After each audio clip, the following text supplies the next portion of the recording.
Technical department যা দেখতেছে fans তাই দেখবে, কি পারে আমার প্লেয়াররা আর কি ফিজিক্স নিয়ে আসছে, এরকম কিন্তু বাংলাদেশ আমরা সবসময় দেখিনি।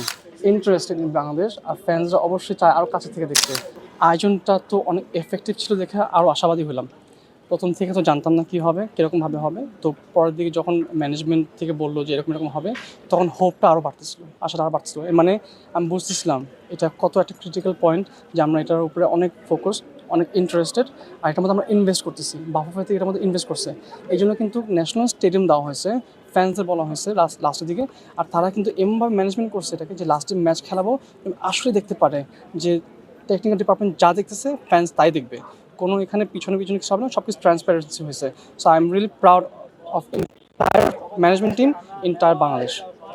খেলোয়াড়দের কোয়ালিটি নিয়ে যদি বলতেন, খেলোয়াড় কতটা যোগ্যতা সম্পন্ন জাতীয় দল বা বয়সভিত্তিক জাতীয় দলে খেলা, তেমন কতগুলো সংখ্যায় বলবেন যে ফুটবল ফেডারেশন নিতে পারে 10টা 5টা 15টা, এই জায়গা থেকে কোনো মূল্যায়ন হয়েছে কিনা? এখন প্লেয়ার তো আমি অনেক কষ্ট করে নিয়ে আসছি বাসায় বাসায় করে, আমি একটা কোচ নিজেই। তা আমি যদি এদেরকে নিজে যদি ট্রেন করে নিয়ে আসতাম, তাহলে আমি বলবো 100। এটা তো একটা কল্পনা। আমি তো কোনো সময় ন্যাশনাল টিমকে দেখি না কীভাবে ট্রেনিং করে, তো ওই হিসাবে আমি কোনো সময় মানে কম্পেয়ার করতে পারবো না। তো আমি বলবো যে অনেক প্লেয়ার এখানে তারা ন্যাশনাল টিমে কিন্তু কম্পিটিশন দিতে পারবে যদি একটা চান্স দেওয়া হয়, 1 ভার্সেস 1 একদম চান্স দেওয়া হয় যদি, দেখবেন আসলে আমার প্লেয়াররা অনেক করবে। আর সিনিয়র ন্যাশনাল টিমের কথা বলছি না, আন্ডার-19, আন্ডার-17, আন্ডার-23ও কিন্তু তারা টক্কর দিতে পারবে। আজকে আপনার নিজেই চোখ দিয়ে দেখছেন কী পারে আমার প্লেয়াররা আর কি ফিজিক্স নিয়ে আসছে, এরকম কিন্তু বাংলাদেশ আমরা সবসময় দেখি নেই।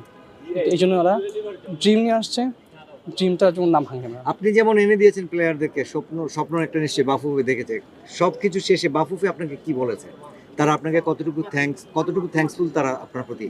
জি, সবাই টেকনিক্যাল ডিপার্টমেন্ট থেকে আমাকে বলেছিল সবাই যে প্লেয়াররা কীরকম, এক একটা ইন্ডিভিজুয়াল ব্যাপারে বলেছিল যে এরকম এরকম হয়েছে, এরকম ভালো হয়েছে, এরকম নেক্সট টাইম ইমপ্রুভ করতে হবে। সো আমাকে সবসময় একটু গাইড দেওয়া হয়েছিল যে প্লেয়ারদেরকে কীভাবে ইমপ্রুভ করতে হবে। ওইটা আমি প্লেয়ারদেরকে ইমপ্রুভ করছি দেখে আজকে যেই ম্যাচটা খেলা হলো, ওইটা কিন্তু অনেক মানে কী বলে টেকনিক্যাল এক্সপেক্টভাবে অনেক সুন্দর খেলা হয়েছে। আর দেখা গেছে যে লাস্ট ম্যাচটা কিন্তু ড্র হলো, কারণ দুটো টিম অনেক স্ট্রং ছিল। না হলে দেখা যেত কি এক টিম 3টা গোল খাইতো আর একটা টিম জিতে যেত পুরোপুরি। So it was overall well organised. Shakib ভাই, লাস্ট মোমেন্টে একটু হয়ে গেল কিনা যে দর্শকরা একেবারে বাউন্ডারি লাইন পার হয়ে একদম যারা এখানে এসেছিল সবাই ছেকে ধরলো, এখানে ওদের আত্মীয় স্বজন ছিল, একটু হজবরল পরিস্থিতি হয়ে গেল। এটা আমি বলতে পারবো না এই জন্য, কারণ আমি কোনো সময় বাংলাদেশগুলো দেখি নাই, আমি বাংলাদেশে কোনো সময় স্টেডিয়ামে আসি নাই, আমি বাংলাদেশের ফুটবল লাইভ দেখি নাই। সো আমি বলতে পারবো না কেন হয়েছে এটা, তবে অবশ্যই এটা ফ্যান এঙ্গেজমেন্ট বলে এটাকে। So fans are really interested in Bangladesh, আর ফ্যান্সরা অবশ্যই চায় আরও কাছে থেকে দেখতে।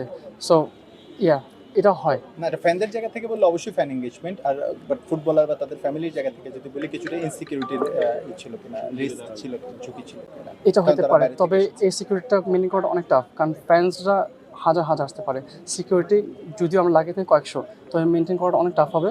তো যতটুকু করেছিল আজকে আমি দেখলাম অনেক চেষ্টা করেছে, টেকনিক্যাল স্টাফ থেকে পর্যন্ত মানে মাঠে নেমে গেছে হেল্প করার জন্য। সো আর বেশি করা যায় না আসলে।